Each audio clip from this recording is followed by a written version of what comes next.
All right, so starting off with the like very basics, what is feedback? And this is the definition that we're using. It's an input of information which aims at performance improvement. And that can be related to your personal performance, but it's mostly about collaboration. Now, nobody works in a vacuum, so you need to constantly be adjusting little things to make that collaboration work better. And that's where you need feedback.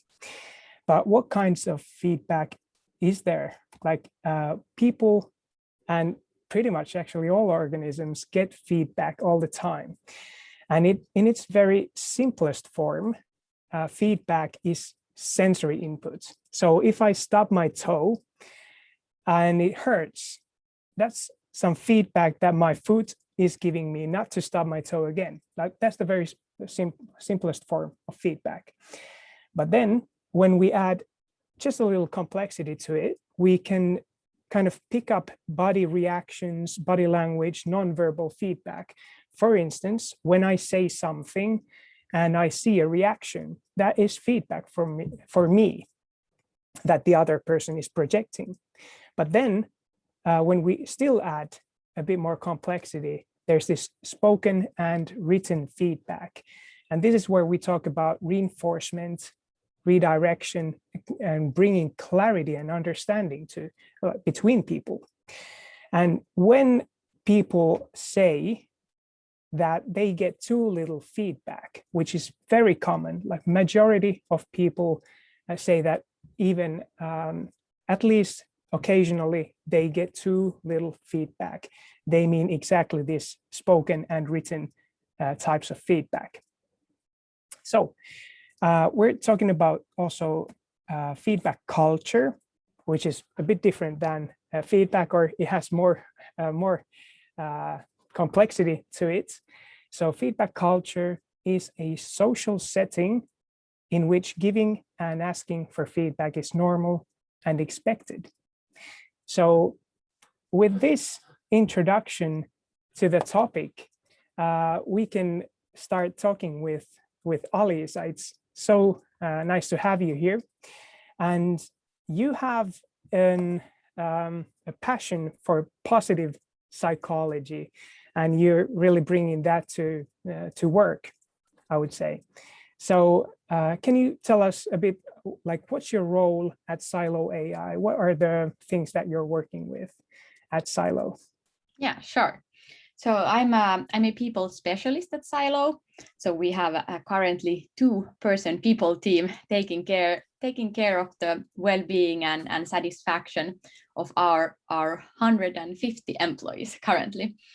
And my main areas where I concentrate are the well-being and also the feedback culture. So those are two really important topics and maybe the reason why I'm also here.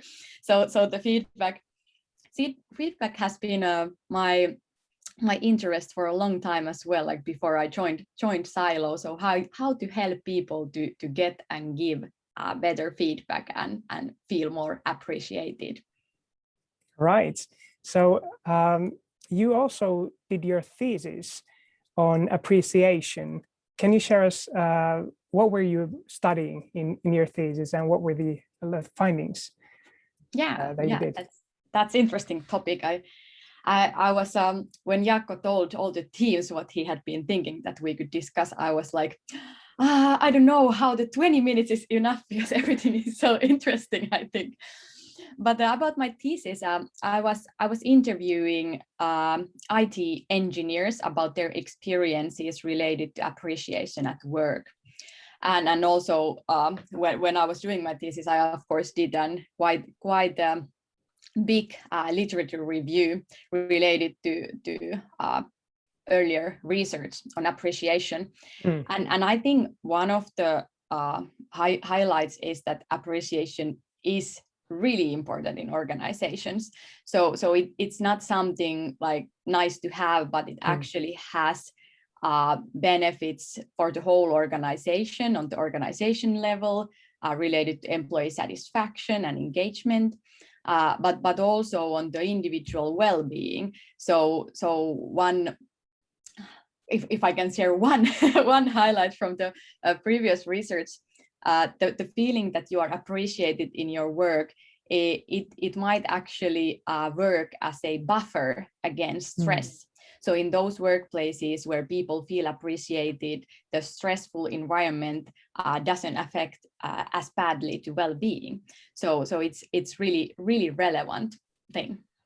Right. So that kind of sounds like something related to job demands and resources theory, where you have actually feedback as a resource that can balance out some of the stressors in work, such as high workload or ambiguous goals or some conflicts between people. Yes. Yeah, that's interesting. So appreciation is one type of feedback also. And at Teamspective, we like to call that reinforcing feedback because you want to reinforce something that works already quite well. So reinforcing is kind of the intent behind giving that feedback. But there's also this component of appreciation. So you kind of express that you're on the same team and you're working towards some mutual goals, and you respect and appreciate the effort that the other person is putting in. Yes, so, yes, and I think that's the feedback at its best. Like there is two kind of purposes. So one purpose is that the other person is feeling respected and appreciated, and feel belonging to the group. But also on the other side, the other person gets feedback on their performance and what they should be doing. And that's actually one why I like the word reinforcing feedback compared to traditional positive feedback. Of course, I quite often slip still the word positive feedback, but I'm trying to avoid it because reinforcing is so much better word if we think about. Also in my thesis, my interviewees told that when people are only kind of saying positive buzzwords like, hey, good job, you're doing so great, that's not actually feedback. It is just some nice words, but you don't know what was good in your work and what is the behavior you should continue doing next time. So then it doesn't feel actually that valuable. So reinforcing feedback as a word, it kind of includes the expectation that there is some kind of behavior that is reinforced and kind of encourage you to keep doing. Yes, that's brilliant, and I like that because feedback should always be focused on some activity. Would you agree? Or I'm meaning that if you get feedback from some of your qualities, or like good job or bad job, it's kind of an evaluation of something very hard to grasp, and you really don't know where to focus on, what to change, what to keep. So it's really important to focus on something concrete, something that can be observed, and then to kind of form your feedback around that, because people have control over their own behavior, but they don't have control over these kind of skills as a whole, or immediate control at least. And so, I think that's actually also related to growth mindset thinking. So when if we only get feedback on our qualities, like you're so smart, or you're so diligent, or you're always good at this. Just quickly, if somebody is not familiar with growth and fixed mindset thinking, it's a theory by Carol Dweck, that there are two different mindsets. That fixed mindset thinking is more like that we think that all the qualities, our skills are given, and we don't have that many possibilities to improve. Also in fixed mindset thinking, we see mistakes and challenges as bad because they are kind of proofs that we are incapable and we are stupid, maybe.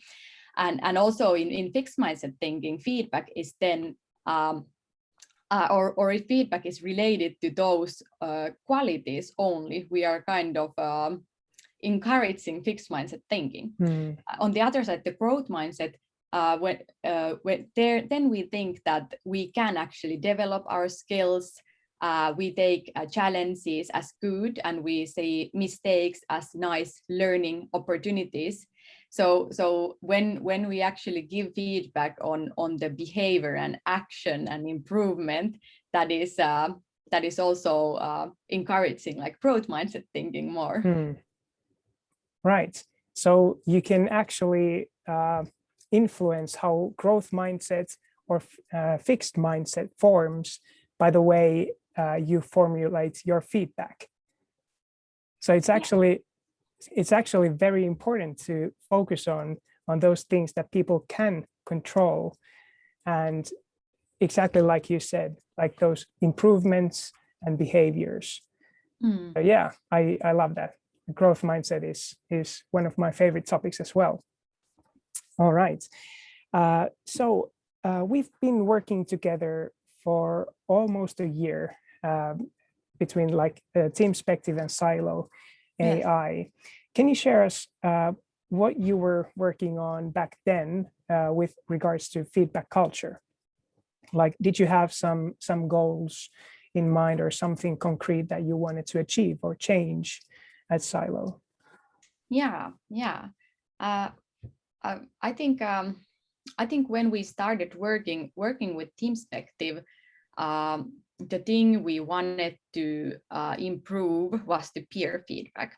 So if we think about different aspects of feedback culture, we already were using then like a pulse questionnaire where employees can give feedback to organization about their well-being, and also we had quite active appreciation culture. But the thing what we got feedback from our employees that they would like to get more feedback, like same feedback what everybody is giving.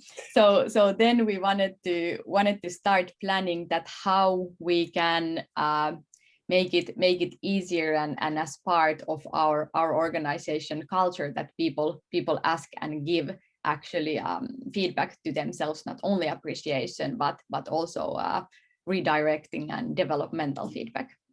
Right. So how do you approach that? Like people have a lot of reservations and possibly like bad experiences where they have been put down by someone and that has been called feedback. So how do you convince people to give each other feedback? What are your methods? That's good question actually, but I think the important thing is that that people has to want feedback. Like I think you can't really, or the feedback culture is that kind of thing that if the HR is just like coming and saying that, hey, now we start getting and giving feedback, let's start everyone, it doesn't really work. So we have to go a bit bit back and start thinking about that. Do people have motivation? Can I share one picture now? Yeah, I think so. Can you share your screen? I'm trying. Yes, I can. Excellent. So this is this is the nice picture to highlight like what happens before we can start giving and asking feedback. So this is one interesting thing related to behavior change. And if we think about the building feedback culture, it requires behavior change. So people have to start giving and asking feedback. And what kind of things then are there? We have to make sure that people have capability, that people have skills to actually give and receive feedback when they get it. So we have been giving feedback trainings at Silo related to that. Then also people have to have motivation. Like I mentioned, no one or the leadership can't really make people to give feedback and ask feedback if people don't see what's the point. like why I should be motivated to give or ask feedback. And I think that is strongly related to growth mindset thinking in the organization. Then also opportunity. So is there a chance, or is the feedback like a normal part of our organizational practices?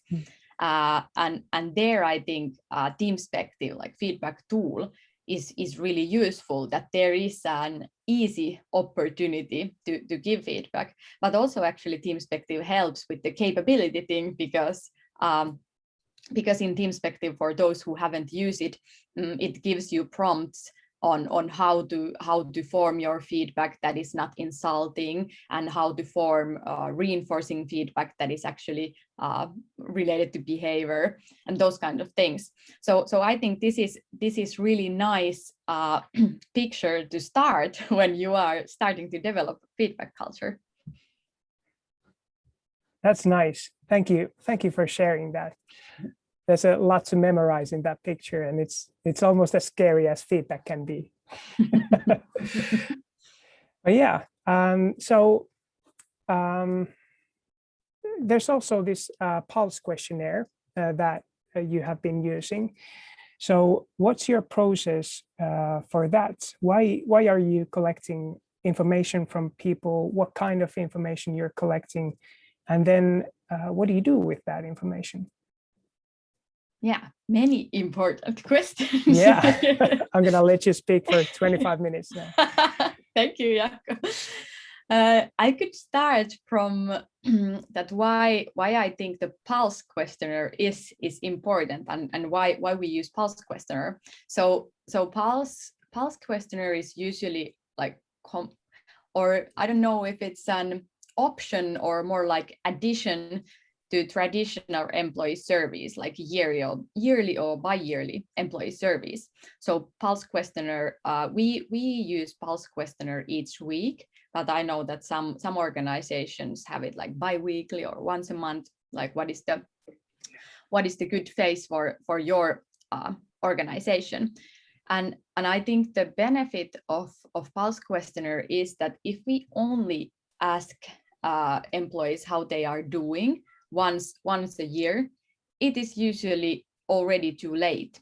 So when, like, especially in the technology industry, where people or IT people are really valuable workforce in that sense, that many organizations are fighting to get the best experts, and if we only ask once a year how people are doing, it might be that if they're unhappy, there had been already many headhunting requests from different organizations, and we didn't get the chance to improve because we maybe didn't know how our people are doing. So I think the pulse questionnaire is kind of having always the finger on the pulse on employee well-being and satisfaction.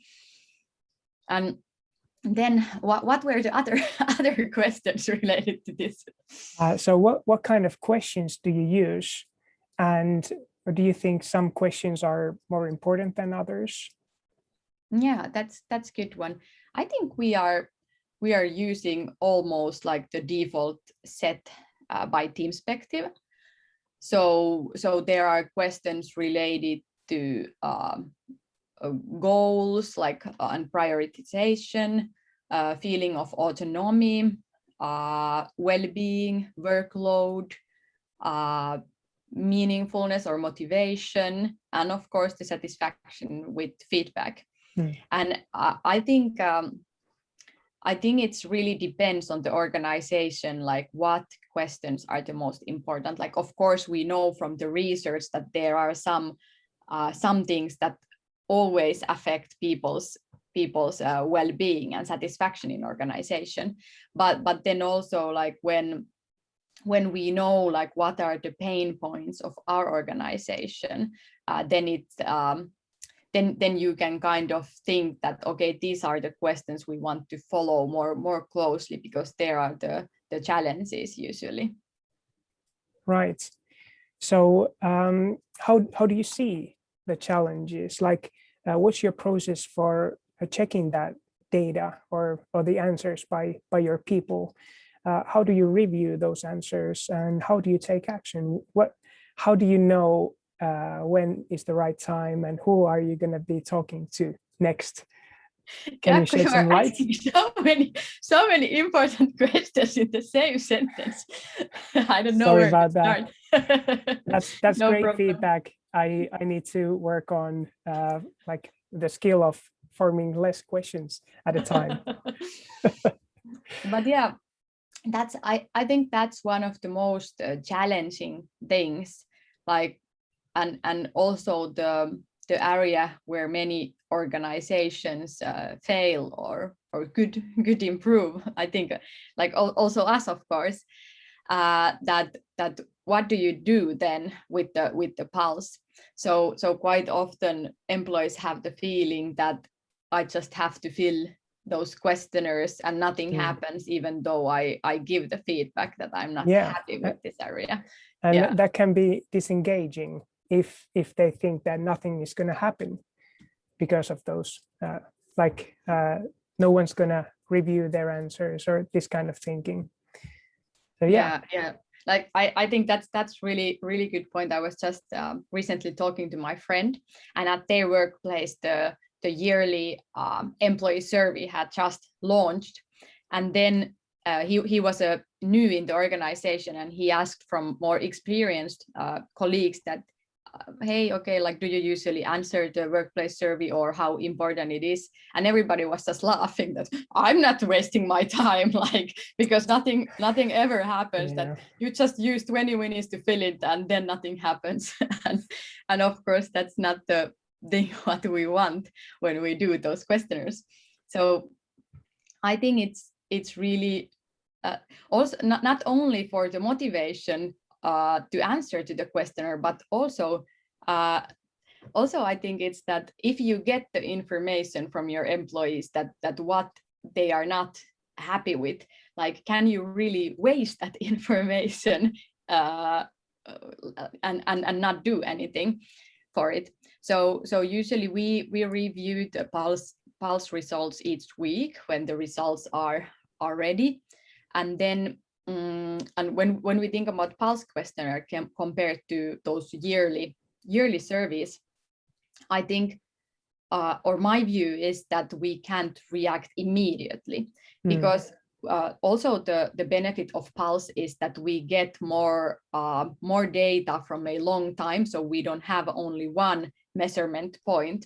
We know that people's answers might differentiate quite a lot depending on their mood, or if something just happened at the workplace, you had bad interaction before answering to the poll, it might be that you are giving a different opinion than you would be giving next week. So then I think the important point is to follow like the trends. So if we see that some metric has been going down or is lower compared to last quarter, then we can see that, okay, there maybe has been happening something, and we have to start figuring out what might be the reasons behind it. Can we do something to improve? Should we do a workshop with employees, and what would be the solutions? Right.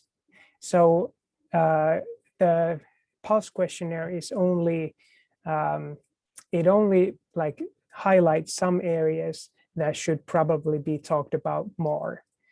Yes. Yeah, I totally agree. And we have this way of thinking about pulse questionnaire where you have measure, understand, decide, like MUD, MUD.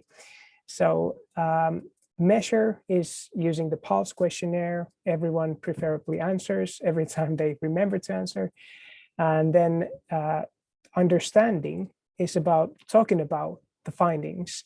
Like whenever there are some themes in the pulse questionnaire that are highlighted, the teams should be talking about those in their next meeting, or maybe organize a retrospective once a month or so to talk about those themes, and then make better decisions, like decide how they kind of need to adjust their ways of working to prevent that kinds of worsening results in the future. And then, of course, continue measuring, because only then you can verify that you have made the right decisions. Yes. Yeah, I think we are almost at the at the 10:30 mark. But I would have one more question before we start taking audience questions. Yeah, and sure. What tips would you give to someone who is considering starting to work with improving feedback culture? I think the first step is to start by studying what is the current state of feedback culture. So what is already happening, but also to define like what kind of elements we would have in our feedback culture, because like I mentioned, all organizations are different, and therefore feedback practices also should be different. Like for example, we have flat organization structure, meaning we don't have any formal managers or supervisors. And that is also related to how we form our feedback processes, because we can't have the traditional setting that the supervisor is having or giving the feedback. We have to build more peer feedback structures and think about that, how we can make sure that people still get the feedback without the manager. And also, like, of course, we have those group discussions and those kinds of things. But still, the people who are hosting those discussions, they are not working with the people on a daily basis. So it's important that we think about that, how we can help people to get feedback from relevant people. Right. So peers. Yes. Basically. Yeah. Okay. Thank you for sharing this. Now we're going to go into a more interactive section in our webinar, and I'm gonna first share my screen, and I'm gonna ask you to open a browser and answer a few questions that we have. So please go to this address. It's menti.com and use this code. It's 8 numbers. So 3174 7963. And we have 3 short questions, so you can answer anonymously. The first one is, have you ever held back from giving feedback? Let's see if there is some feedback guru here who has never held back. I know I have, and I think all people have.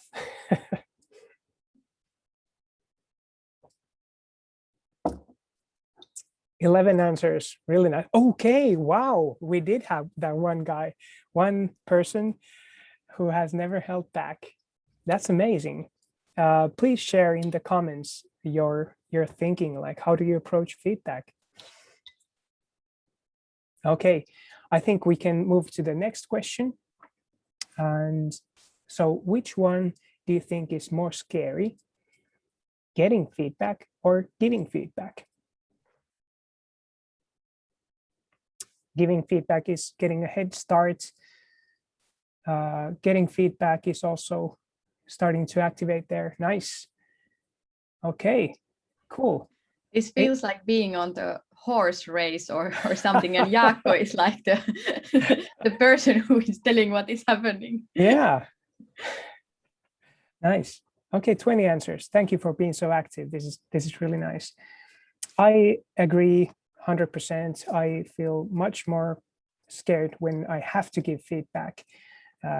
Getting feedback is something I really actually look forward to most of the time. Then last question, when did you last give recognition to one of your colleagues? And we have one answer there, yesterday or today. Love it. Jaakko, was it good idea to add that option? Oh, yes, it was. Aliisa told me to add that yesterday or today option right before this webinar started. Okay, wow. We have some active recognizers online. That's really good. It's important to recognize those who you work with, especially when you're working remotely. Like they don't get to see you smile. So remember to say you appreciate their efforts. That's really nice. Thank you for participation. Now let's go back to the Zoom and to the Q&A section. So we have already 2 questions there. Please feel free to introduce any questions that you'd like us to discuss in the next 15 minutes. So we have a question from Sonia. What kind of feedback trainings have you had? Any suggestions? This is probably for you, Aliisa. Yes, we have had 2 trainings, and we had internal trainings for the reason because I have been pretty much working with feedback, so we were lucky that and we didn't get an outside trainer. But the 2 topics of the feedback. So first one was focusing mainly on the topic was psychology of feedback. So we were talking about growth mindset, psychological safety as a base of feedback culture. I was also talking a bit about neuropsychology and emotions, like how our emotions affect our ability to receive feedback and improve, those kinds of topics. And then the next training was more like part 2, like feedback in action. And there we actually practiced feedback. So we practiced feedback giving, asking, and receiving. And one of my favorite favorite tasks in the workshop I had prepared. So I had prepared before some badly formatted feedback via Teamspective, and so some kind of feedback messages that were maybe not the best ones, and the task of the groups was to find like what are the mistakes in the feedback messages, and also give suggestions on how to give the feedback in the better way. So we were trying to actually practice the skills. That sounds very interesting, and I would love to see your materials if you can share them. And Yeah. I'm sure many others online would like to see those materials as well. Like that sounds like a really professional feedback training. Cool. I also have my favorite slides are the Pug the dog is one of my or I love how the pugs look, and I have prepared like a slide where is sad pug, and that is representing all those not so good ways to give feedback or receive feedback, and then there is a happy pug slide that is representing all those good ways how to receive or give feedback. Excellent. Then we had another question from Pekka. So how do you see the role of leaders as role models in asking for feedback? And that is an excellent question. And yes. There's this old study from the 70s where some anthropologists studied a troop of baboons. And those baboons glance at their troop leader every 20 seconds and they model their behavior. And I've used this analogy in some of my trainings because we do look up. We look up to our leaders and we model their behavior. We dress how they dress, even though we might not admit it. And we talk like they talk. So it's definitely like if you want to build any kind of culture, it has to be leaders first, because people follow leaders and model their behavior. So like getting leaders to ask for feedback would be a natural first step in to multiplying that kind of behavior to the whole organization. And I would also add that it's not only like a formal leaders, like the management team, but also important is kind of to find those emerging leaders or ambassadors from the organization who are not maybe part of the management team or not maybe formal supervisors, but people who can help to spread the culture by showing an example. Right. Yes, it doesn't have to be like a formal leader, like you said. Very good. People look up to expertise and seniority as well. So we have a question from Tuomas. Greetings from Paris. How can I ask for feedback beyond company boundaries? I'm in sales and thus sometimes encounter situations where we have been in sales process for a long time and the prospect goes silent after a while with no information on what happened.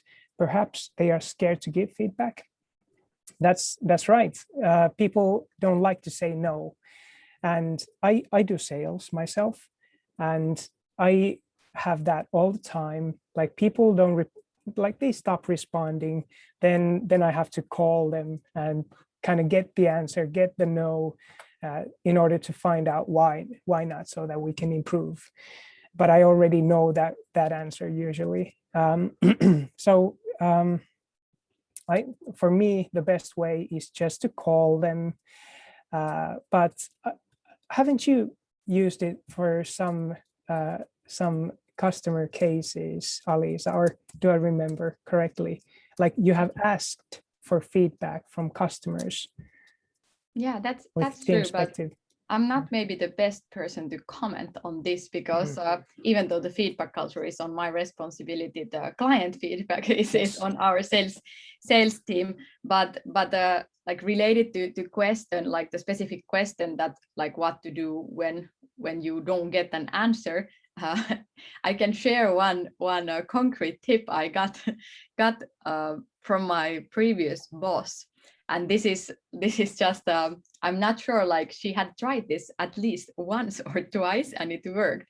But if somebody is not replying you can start you can try asking that, hey, I would like to know if I have insulted you somehow, or if I did something that made you feel bad, because in those cases it's natural for people to be like, oh my god, it's not that bad, like I like it was something else, like, and then they actually might give the feedback. Wow, I'm not sure if it's working. I haven't tried it myself. That's a good tip. Yeah, I'm gonna try that one day. Thank you. Now everybody knows, like if Jaakko is trying to sell something, like you will always use that. I'm a gentle seller. I never force anyone. Yeah. Okay. Then we have a couple of questions also in the chat. First, let's take the one in Q&A. It's from Laura. So feedback is most effective when employees ask for it themselves. Your advice on enabling this and fostering this kind of feedback culture at workplace?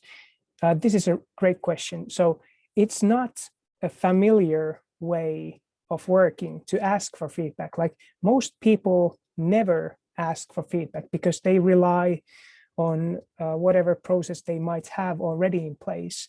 It can be a one-on-one twice a year, and they expect to get feedback in that situation, but they don't ask for feedback specifically outside that. So it's very important to kind of recognize this, that there's a gap, like there's this new behavior that needs to be introduced.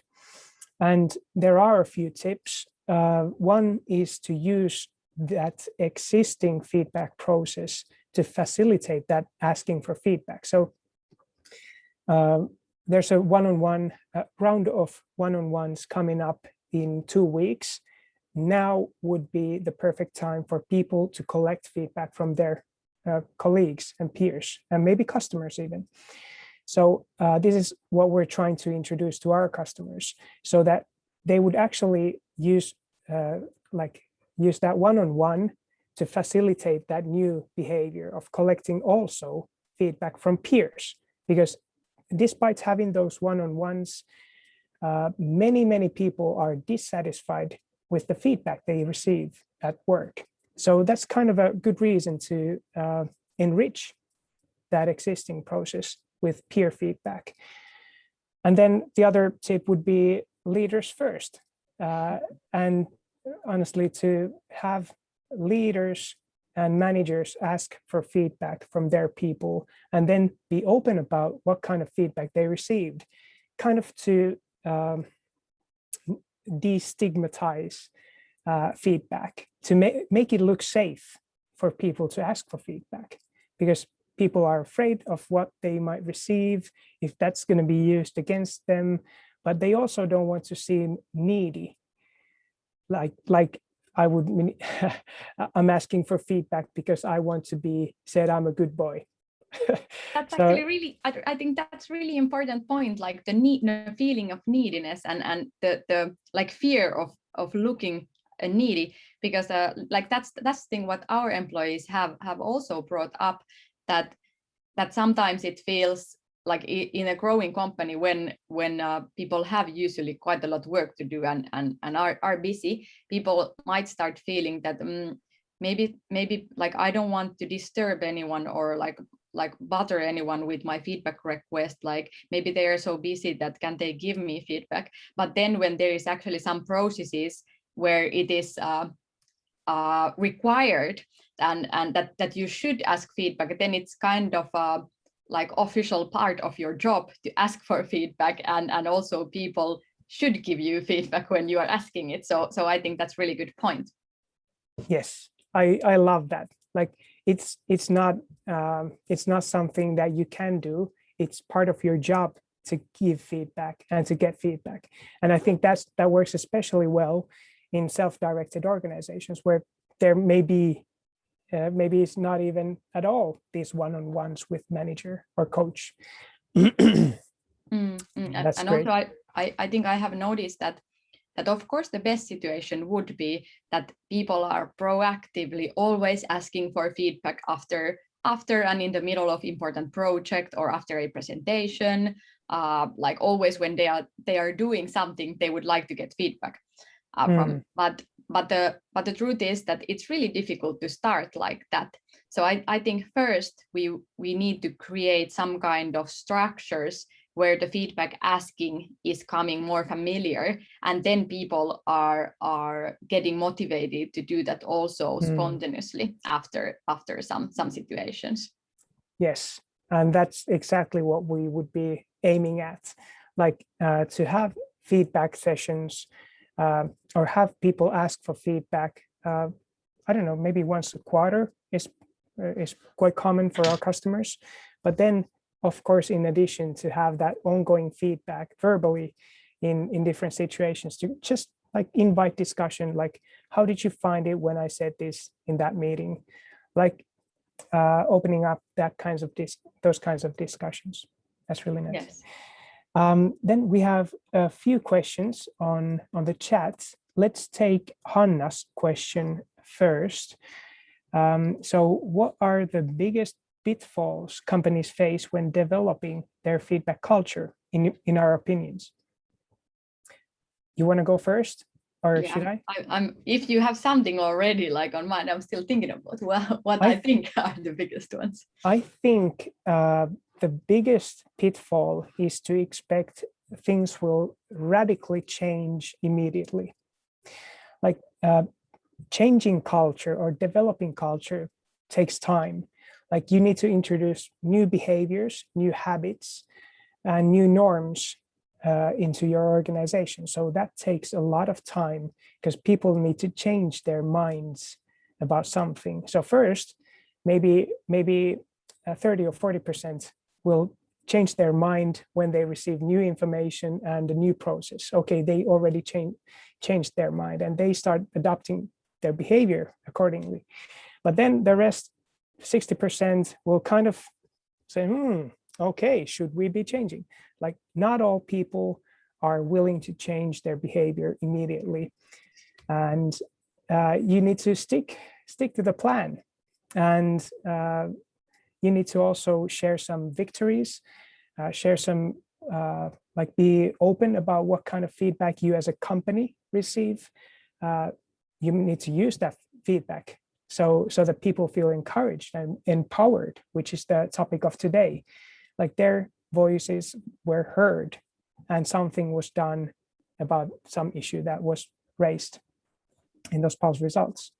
So I think this is the biggest pitfall, that people and leaders and buyers expect something to radically change immediately. But there may be resistance there, and it may take some time, but it's going to be worth it. Yeah. Okay. Now I know what I want to share. I don't know if this is the biggest pitfall, but I think this is quite common and really, really important thing. So quite often when we think about feedback, we only think about development or redirecting feedback, and then we might start by adding more redirecting feedback. But I think companies should always start from appreciation or appreciative culture, because if people don't feel appreciated, then also the redirecting feedback, it's not really effective, because we might not trust people who are giving the feedback. We don't trust that they are actually thinking about our best interest. We are not trusting that they know or they have good ideas on our improvement. So when people feel appreciated and appreciate each other, it's so much easier to build also a feedback culture where redirecting feedback is given. That's great. Now we have 2 more questions, and I'm going to be answering them on LinkedIn today. So you can go and check out my responses there. But thank you, Aliisa. It was a pleasure talking with you. And now we would be moving to the final section of this webinar, which is a short demo. So I'm going to run through our app real quick.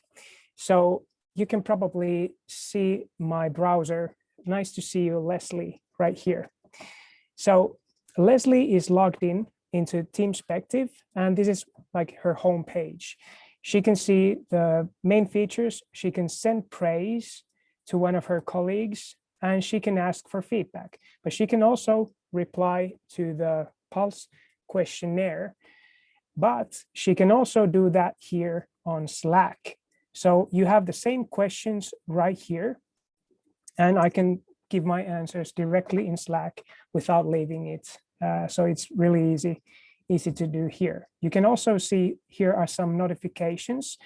So Leslie has received new feedback from Donna, and the notification is here on Slack, as is a new feedback request from Donna. So feedback goes both ways. So let's first go and see what kind of feedback Donna sent us. Now, I asked for feedback earlier. This was my message. And the feedback is always divided into these sections under the topics that were selected in the feedback request. So I have some feedback regarding communication and some open feedback, some more about communication, but this is redirecting, and this is reinforcing feedback. And then some feedback about collaboration. And here I can say thanks and send a message to Donna, but I can also share my feedback. Now, if I had a one-on-one coming up, I would like to share this feedback with my manager or my coach. So I can copy this link and send this link to whoever I want to review the feedback with. So going back to the front page, I have still a few questions here on the Pulse questionnaire, but this time I'm going to go give some feedback to Donna. Now, this is the message that Donna sent me, and here we give some instructions, because a lot of people struggle with feedback. They don't know how to approach the whole topic. It feels kind of scary to give feedback. like a lot of you agreed. So we give this support and instructions every time before people get to give feedback. And now on this window, I can choose a topic that is relevant to my feedback that I have maybe thought of already earlier. But I can also see some further questions regarding communication. So do I communicate enough and clearly enough about my work? Do I listen to you and others?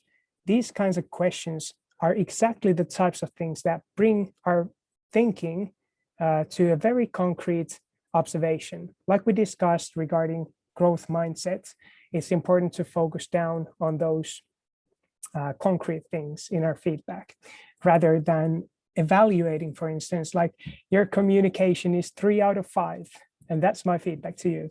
That's useless. Don't do that. And we don't support that kind of feedback here. So you select reinforcing feedback or redirecting feedback, and you can see the instructions while you write your feedback. So we kind of facilitate and support this asking-based feedback process on a peer-to-peer approach. That's it for the personal feedback. Now, the new thing that I was mentioning earlier. So I'm going to go here to check out my pulse results. And this is something new that we have been building recently. So we wanted to update the dashboard so that HR people and managers and leaders would have access to all of their data at once. So here we have the main KPIs, feel good about work, and get the right things done, which are combinations of different questions in our Pulse questionnaire. And then we have all the Pulse questions or the Pulse themes here. So you can immediately see which teams are actually performing well or not so well with regards to goals and clarity. And now I can see that, okay, transportation is a team I should help in some way or form. Maybe this team leader should have an exchange of words with the marketing team leader who's excellent in goals and clarity. So this is the way you can use this kind of a bird eye view or heat map. We're not sure what we should be calling that. So yeah, this is how we kind of summarize and highlight the Pulse data. And then you can also see each of these themes in Pulse, and you can see the breakdown of results over time.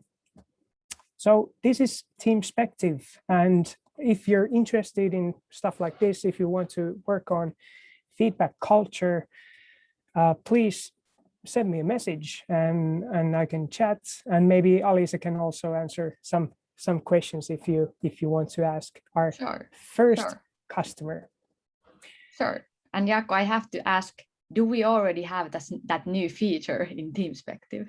No, we have that in demo. So we're gonna I'm looking forward to it. Yeah, good. I thought you'd like it. So we're gonna be launching that probably in the beginning of next week, because it's already Wednesday, and we don't want to release a big thing at the end of the week because there may be something we still need to fix. Sure. So yeah. Mm-hmm. All right. Then to close our event, we of course are asking your feedback. So Peter has set up our marketing guru who has helped to put together this event. He's prepared a poll right here on Zoom. So do you want to launch it?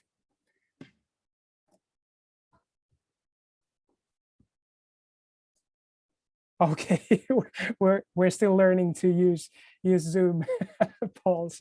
Okay, in that case, we're not having a poll right now. False alarm. But thank you so much for joining, and thank you, Aliisa, for having this session with us. It was a pleasure to exchange ideas. Yeah, it was really nice to be here, and thank you for your good questions. I think it's always motivating also to have new viewpoints through those. Excellent. Thank you very much, everyone, and have a great day. Bye-bye. Bye.